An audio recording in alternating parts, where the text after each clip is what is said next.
Lectura del Santo Evangelio según San Lucas. Gloria a ti, Señor. En aquel tiempo dijo el Señor: ¿Quién de vosotros, si tiene un criado labrando o pastoreando, le dice cuando vuelve al campo: enseguida ven y ponte a la mesa? ¿No le diréis más bien: prepárame de cenar, cíñete, sírveme mientras como y bebo, y después comerás y beberás tú? ¿Acaso tenéis que estar agradecidos al criado porque ha hecho lo mandado? Lo mismo vosotros, cuando hayáis hecho todo lo que se os ha mandado, decid: somos siervos inútiles, hemos hecho lo que teníamos que hacer. Palabra del Señor. Gloria a ti, Señor Jesús.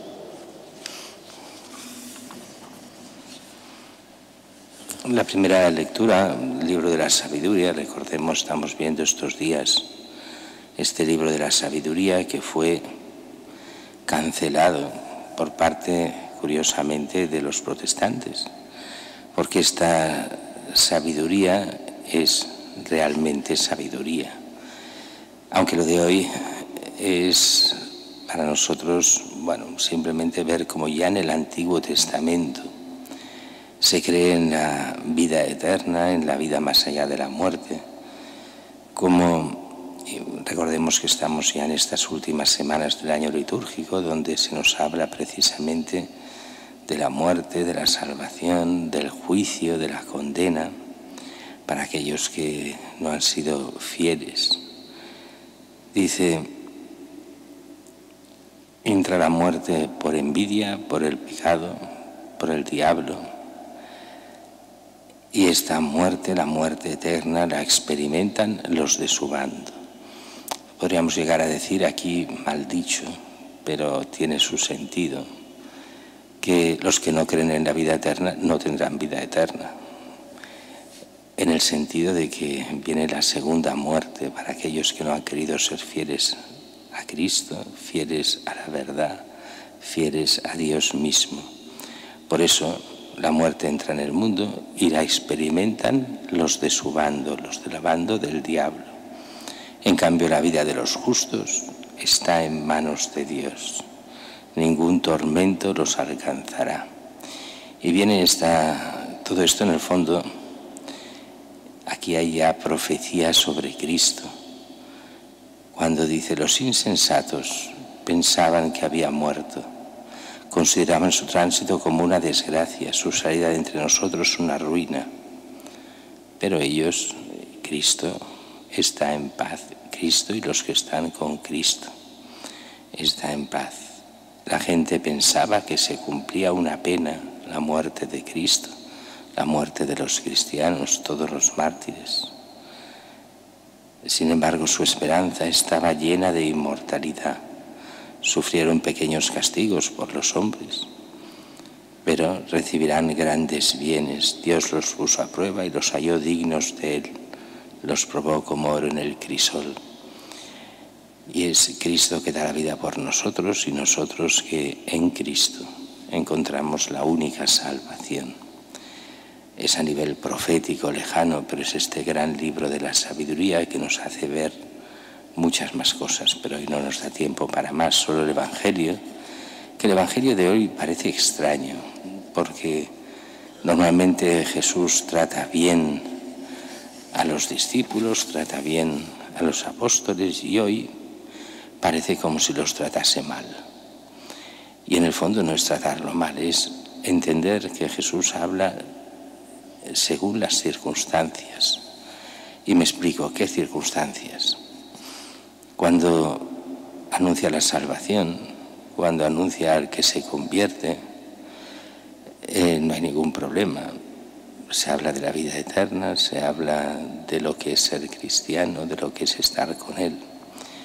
Pero hay veces que, y esto les pasaba a los apóstoles, que se engreían. Y ellos se creían que serían, que si los primeros ministros, que si gente importante. Hoy diríamos, muchos cristianos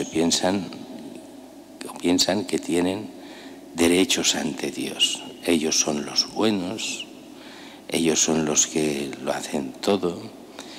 y con muchas veces lo dicen con verdad, en el sentido de que realmente se trabaja por el reino de los cielos, pero como si fuesen unos privilegiados por mérito propio.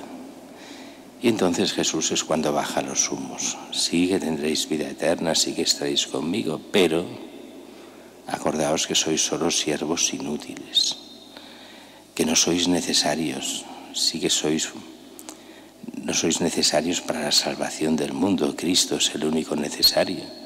Y cuando nosotros nos engreímos hemos de recordar que somos solo siervos, o sea, servidores.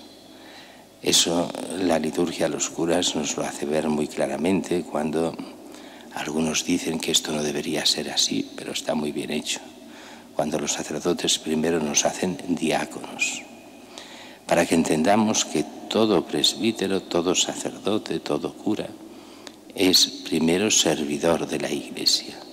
No está en un puesto para mandar y hacer lo que le dé la gana, porque él es alguien importante, no. Está simplemente al servicio primero de Dios y después del pueblo. En ese sentido es diácono. Diácono es el que sirve. No es un privilegio ser sacerdote, sino es un servicio. Y por eso primero diáconos son los servidores al obispo y a la Iglesia, y después presbíteros como colaboradores del obispo para el bien de los fieles, pero no como si nosotros tuviésemos algo especial nuestro. Si Cristo nos ha consagrado por la ordenación precisamente para servir al pueblo con la predicación y los sacramentos, para alimentar al pueblo con su palabra y con la Eucaristía y todos los demás sacramentos, pero no como si nosotros fuéramos quién sabe qué, gente importante, que lo hacemos todo bien. No hay que reconocer lo mal que lo hacemos muchas veces. Eso me recuerda a una cosa que, bueno, no sé a veces si debería explicarla o no, pero también se puede explicar. Un día en una reunión de curas, y hace años, éramos curas de diferentes arciprestazgos, y había un sacerdote que todo el mundo hablaba muy bien de él y parecía bien, pero empezó a hablar de lo bien que hacía él las cosas, no como los demás, de lo apostólico que era, una cosa un poco extraña, de autoalabanzas exageradas. Y dices, aquí falla algo. Bueno, una semana después nos enteramos que deja el sacerdocio y que se había liado con una que llevaba ya hacía tiempo liándose, y él con sus autoalabanzas, como si fuera el único buen cura y los demás un desastre. Pues pasa eso. Aquellos que se creen que son algo, aquellos que se creen que lo hacen todo bien y los demás son todos un desastre, cuidado, algo falla. Eso no va así. Por eso hemos de ir con mucho cuidado, con mucha humildad, sabiendo que somos siervos inútiles, pero hemos de hacer lo que Jesús nos manda.